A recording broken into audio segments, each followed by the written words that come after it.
1 de Samuel, capítulo 10, e versículo 1. Amém? Diz assim a palavra de Deus, irmãos. Quem encontrou, diga amém bem forte. 1 Samuel 10, verso 1. Então tomou Samuel um vaso de azeite, e lhe derramou sobre a cabeça, e o beijou e disse: porventura, te não tem ungido o Senhor por capitão sobre a sua herdade? Partindo-te hoje de mim, acharás 2 homens. Quantos homens? Junto ao sepulcro de Raquel, no termo de Benjamim, em Selza, os quais pedirão: acharam-se as jumentas que foste buscar. E eis que já o teu pai deixou o negócio das jumentas, e anda aflito por causa de vós, dizendo: que farei eu por meu filho? E quando dali passares mais adiante, e chegares a um carvalho de Tabor, ou ao monte Tabor, ali te encontrarão 3 homens, que vão subindo a Deus a Betel, um levando 3 cabritos, e outro 3 bolos de pão, e outros um odre de vinho. E te perguntarão: como estás? E te darão 2 pães, que tomarás da sua mão.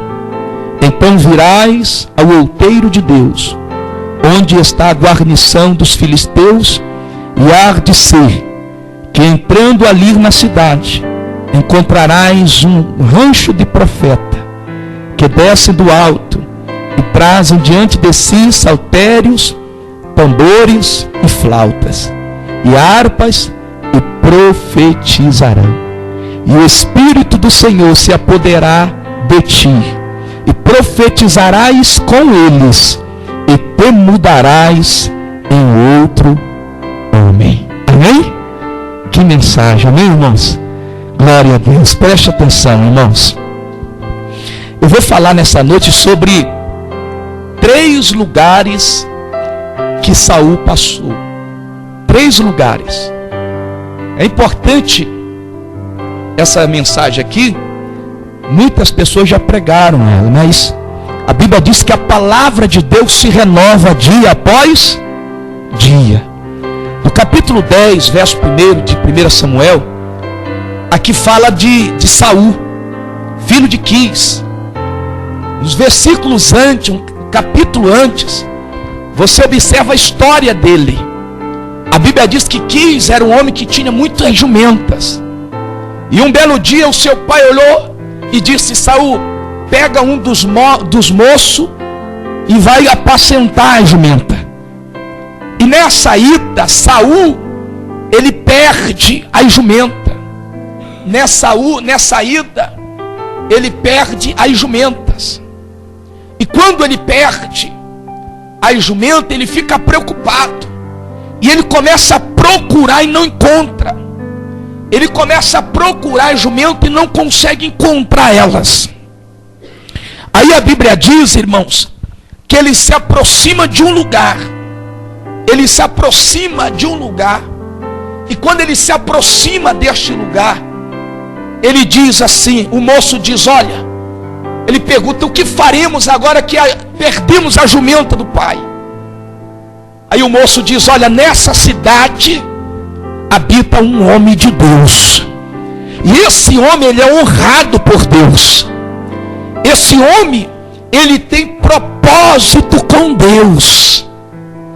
Aí o Saul diz: mas o que daremos a ele? Porque o nosso alforje não tem mais pão. O nosso alforje não tem mais nada. Aí o moço, diga comigo: Deus sempre vai separar alguém preparado para te ajudar. Diga: Deus sempre vai preparar alguém preparado. A Bíblia diz que o moço olhou para Saul e disse: eu tenho aqui alguns pães, e nós, quando se aproximar do profeta, daremos o pão de presente a ele. Olha que honra, irmão. A Bíblia diz que o nobre projeta coisas nobres, e pela sua sua nobreza, ele permanece de pé. A diferença de uma pessoa de Deus, de uma pessoa que diz que tem Deus, porque a pessoa de Deus, ela não se importa com o que possui. A pessoa que tem Deus, irmão, ela não olha para o umbigo dela ou para o umbigo dele. A pessoa que tem Deus se preocupa com outras pessoas. Quem entende isso? Jesus disse na sua palavra, o maior não é o que serve. Maior não é, irmão, aquele, né, que é servido, mas aquele que serve. Porque Jesus lava os pés do discípulo, e alguém olha e diz: mas esse homem diz que é o rei dos judeus, está lavando o pé. Aí Jesus dá um ensinamento dizendo: o maior não é aquele que recebe a comida na mesa, não é aquele que está sentado de roupas diferentes na cabeceira da mesa. O maior é aquele que serve, é aquele que deixa o seu status para se preocupar com aquele que está precisando. Entende isso, irmão? Porque hoje na sociedade as pessoas te medem pelo que tu tem, as pessoas nos medem pelo que possuímos. Deus não nos mede como um ser humano mede. Quando Deus ele resolve fazer alguma coisa por nós, Deus não vai medir você pelo que tem. O que possuímos não consegue impressionar a Deus. O que você tem, o que eu tenho, não vai impressionar Deus. Os homens hoje, eles estudam e usam na oração. Escuta o que eu vou falar. Nas suas orações, eles colocam palavras, como muitos pastores hoje, muitos obreiros hoje, muitas pessoas hoje que servem a Deus, na hora de orar, ele parece que tem um dicionário na cabeça e começa a dizer: oh, grande eterno Deus, tu, Senhor, tu és magnificente, tu és inerente. E começa a falar tanta coisa, e o pequenino está dizendo: tem misericórdia de mim, Senhor, eu sei que eu errei, eu sei que eu não sou nada. E o homem lá está dizendo: oh, grande eterno, porque ele quer impressionar as pessoas. E alguém na plateia vai dizer: que pastor que ora bonito, que homem que tem uma oratória bonita, e desclassifica o pequeno que está chorando, que está tão apaixonado por Deus, que ele tem vergonha de orar alto, e as pessoas começam a rir dele. Deus, irmão, faz a diferença aqui, porque Saul, ele não era rei, não era filho de rei, mas a Bíblia diz que ele agora recebe uma ordem, porque o profeta Samuel recebe uma mensagem, e a mensagem de Deus foi assim: Samuel, amanhã a esta hora vai vir moço a ti. Olha o que Deus faz, irmão. Deus quer usar homens nessa terra, Deus quer usar mulheres nessa terra. Ele disse: amanhã, a esse exato momento, nessa hora, vai aparecer um homem, e tu vai pegar o teu vaso e encher de azeite, vai ungir ele, mas você vai dirigir ele, porque Israel está sem um líder, e vai precisar de um líder para estar na frente do povo. Aí a Bíblia diz que ele chega, e quando ele chega diante do profeta Samuel, Deus brada dizendo: esse é o moço que eu escolhi. Aí Samuel dizendo: porventura Deus não te escolheu como o chefe dos seus capitães? Aí ele disse: eu sou o menor da casa de Benjamim, eu sou menor da casa do meu pai. Aí a Bíblia diz que o profeta olhou e disse: mas Deus te escolheu.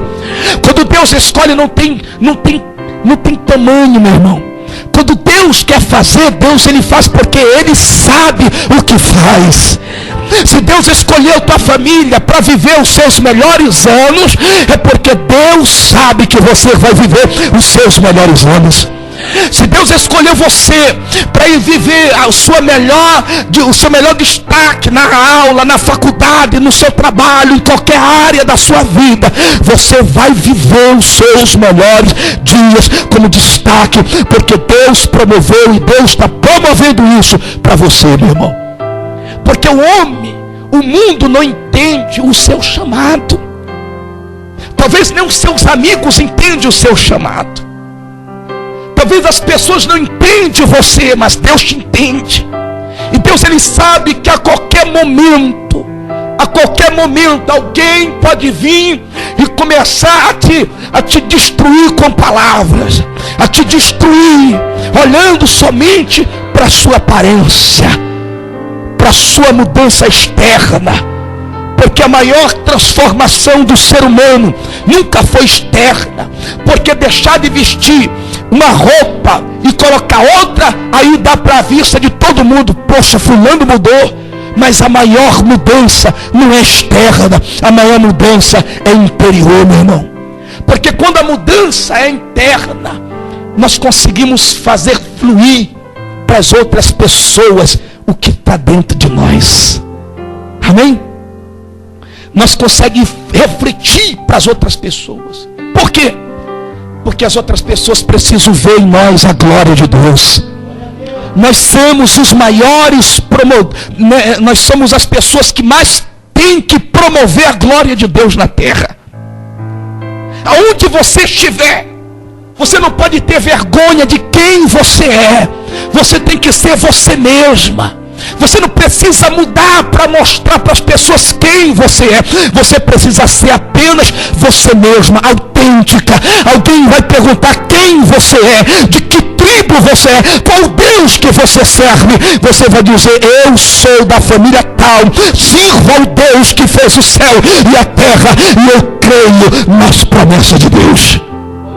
Não importa, meu irmão, as dificuldades que vão surgir, o importante é você ser autêntico.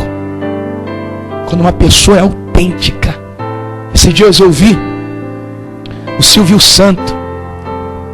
Eu estava olhando a história dele, de quando ele começou. Era um menino pobre. Silvio Santos era um menino pobre. E olhando aquilo, eu chamei a minha esposa e falei: olha o que ele vai falar. E ele falou que ele enfrentou uma luta muito grande. E ele disse assim, ó: quando o homem tem a razão, quando o homem taca a razão, Deus é o seu juiz e o seu advogado. E ninguém pode impedir um homem que está com a razão. Mas quando uma pessoa não está com a razão, o diabo será o seu advogado. Olha, meu irmão, a diferença. Porque quando nós somos autênticos, nós não temos medo de milhares que se levantar contra nós. Porque sabemos que quem está conosco é mais forte do que está lutando contra nós. Do que está lutando contra a tua casa, teu casamento, contra os teus filhos. Você é uma pessoa forte e você ainda não entendeu isso. Nós somos tão fortes que o inimigo luta todos os dias na nossa mente, no nosso coração, na nossa carne, para nós deixar de compreender as coisas de Deus. Ele luta porque ele não quer ver você mais forte do que você já é.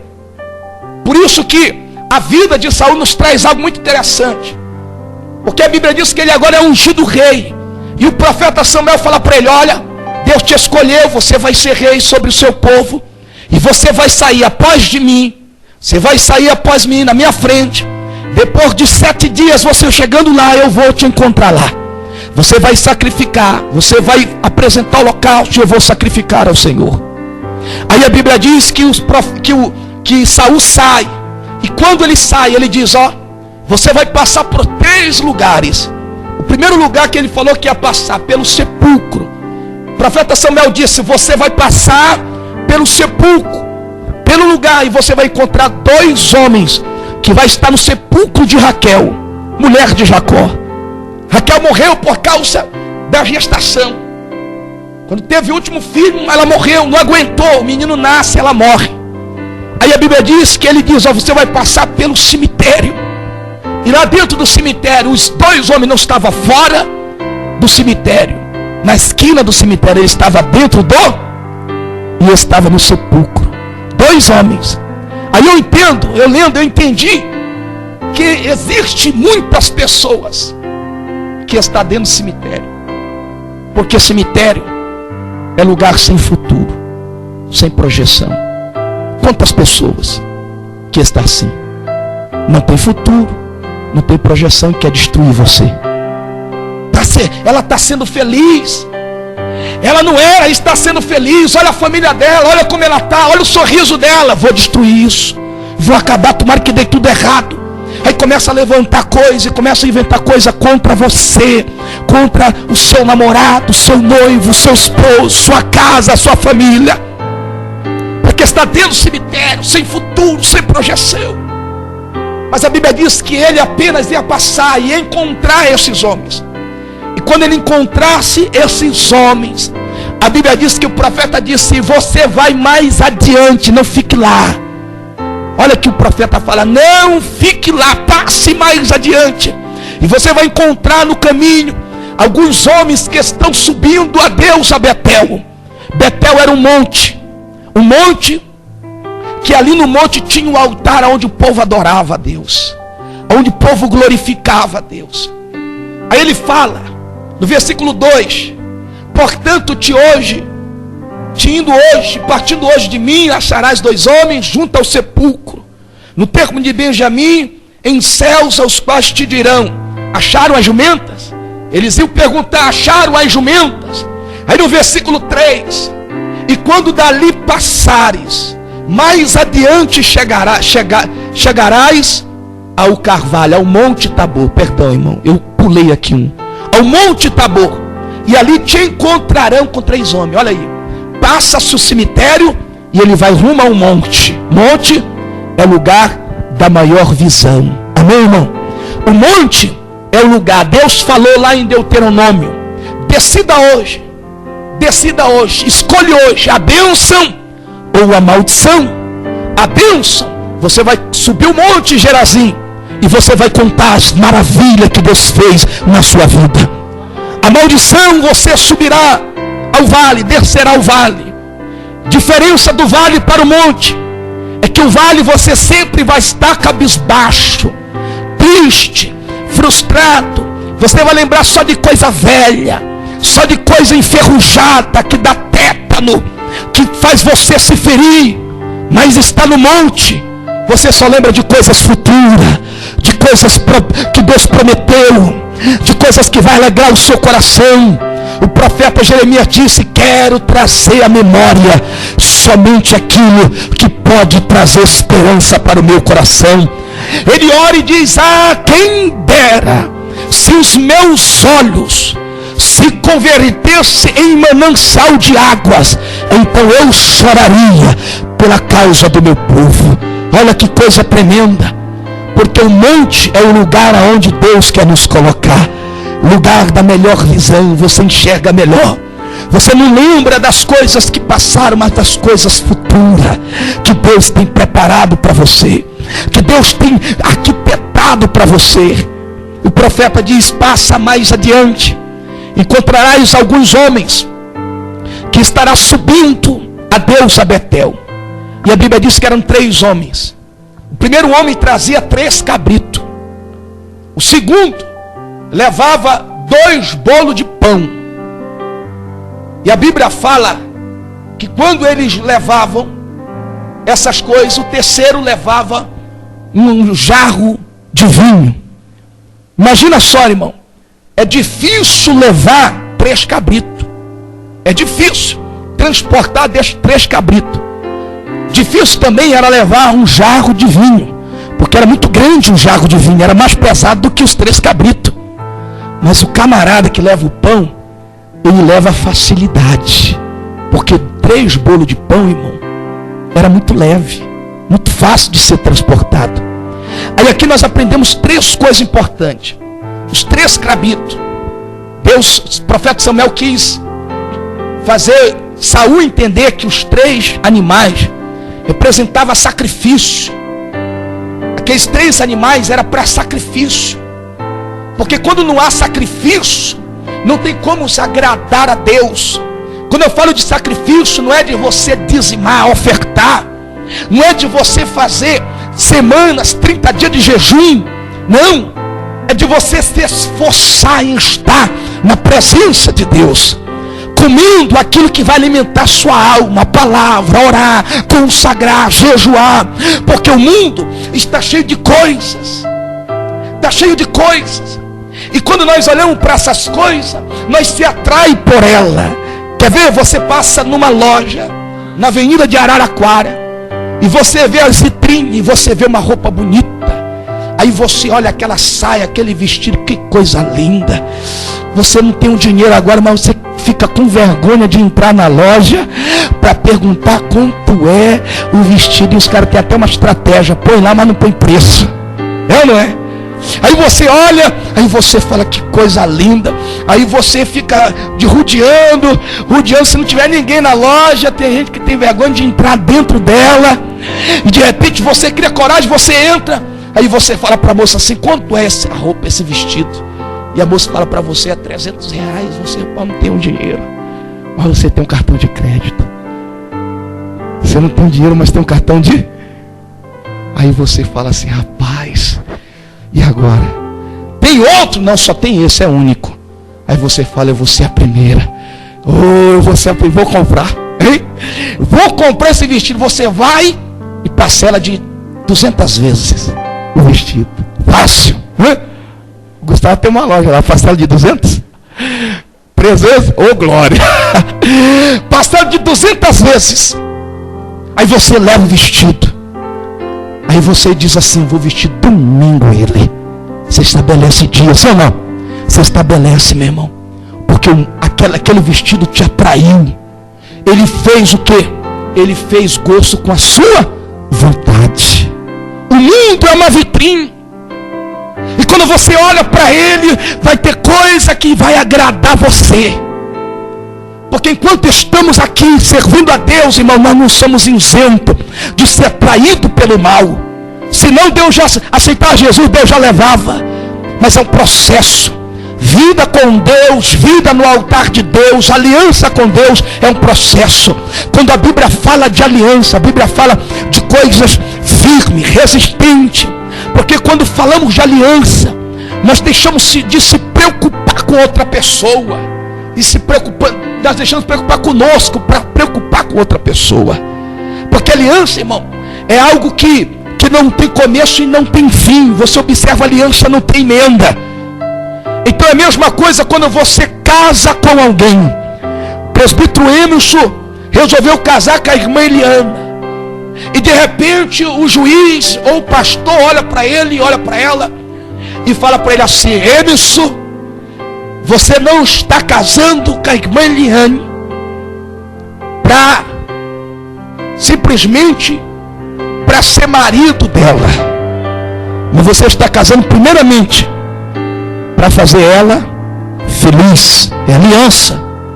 E quando ele olha para a irmã Eliane e diz: Mariana, você não está casando com ele para ser esposa dele simplesmente, primeiro para fazer ele feliz. Quando os dois entendem esse propósito, a aliança se torna aliança eterna. Aliança eterna, porque a Bíblia diz: o que é ligado aqui também é ligado no céu. O profeta falou para Saul: Deus quer que você faça isso. Ou seja, Deus te convida para casar com ele. Mas você tem que fazer tudo que ele mandar. E o profeta não, o homem que foi ungido não faz o que Deus manda. Ele passa por 3 caminhos: cemitério, passa pelo monte e chega até Betel. Quando ele chega em Betel, Samuel fala para ele assim: tu vai encontrar com os homens que tem 3 cabritos, sacrifício, que tem pão, palavra, e que tem vinho, unção. Porque cabrito, sacrifício, pão, comida, palavra, vinho, embriaguez, alegria, unção, capacidade. Aí ele fala: tu vai passar por esses homens, e um deles vai te dar pão, comida, palavra que Saul não tinha. Um deles vai te dar pão, e quando pegar o pão, tu vai encontrar um grupo de profeta, e quando te encontrares com eles, o Espírito de Deus vai se apoderar de ti, e você vai profetizar com eles, e se transformará em outro homem. Olha que coisa tremenda, irmão. Quem está entendendo a mensagem? Olha que coisa linda. O Espírito de Deus se apoderar. O que foi que o homem deu para Saul? Pão. Por que pão? Porque pão é comida. No espiritual é palavra. Palavra de Deus. Saul não tinha direção e nem princípio. Então o homem deu pão para ele. E quando ele pega o pão, o Espírito se apodera dele e ele profetiza. E a Bíblia diz que ele profetiza e nunca mais profetizou. Porque Saul teve uma mudança externa. Nós vivemos uma crise muito grande, irmão. Se você for olhar, as igrejas estão sofrendo hoje. Os líderes estão sofrendo. E eu não tenho medo de errar, irmão. Porque existem muitos líderes que não estão na direção de Deus. Estão ensinando o povo totalmente errado. Mas estão sofrendo. Líderes que estão com compromisso de ensinar o povo a verdade, também estão sofrendo. Porque muitos saíram do Egito. Muitos foram chamados por Deus. Mas tiveram uma mudança externa. Não tem comunhão na casa de Deus. Não consegue falar bem de um irmão. Não consegue falar bem do seu líder espiritual. Aí sai de lugar em lugar, de terra em terra, cidade em cidade, e não tem firmeza, não tem raiz, não tem estrutura. Aí recebe todo tipo de alimento. Sua alma vai ficando carente de Deus e vai se viciando em coisas. Se não tiver um profeta que pula e que fale uma profecia, o culto não prestou para ele. Saul deixou, profetizou naquele dia e nunca mais. Será que é isso que Deus tem para nós? Não. Deus escolheu ele, mas ele não quis. E Deus disse para Samuel: não tenha dó dele, eu escolhi 8. E esse que eu escolhi terá selo das coisas do céu, terá sede de Deus, terá vontade de adorar. Esse que eu escolhi, o segundo que Deus escolhe, é diferente do primeiro. Porque o primeiro foi escolhido por homem, o segundo foi escolhido por Deus. Diferença, meu irmão. Nós não devemos, irmão, ter ódio, porque o ódio, ele vem com ira, ele te leva à podridão dos ossos. Você tem que ter paz com Deus, você tem que ter uma vida com Deus, porque a sua história não vai ser escrita pelos seus amigos, a sua história não será escrita pelo seu pai nem pela sua mãe, mas a sua história será escrita pelo dedo de Deus. Deus vai escrever a sua história. Imagina Deus olhando como nós. Deus fala, pega Maria, o Joãozinho, e fala: João, eu vi você sofrer até o dia de hoje, mas de hoje em diante, João, eu escrevo uma nova história. Você vai passar por isso, mas você vai chegar até aqui.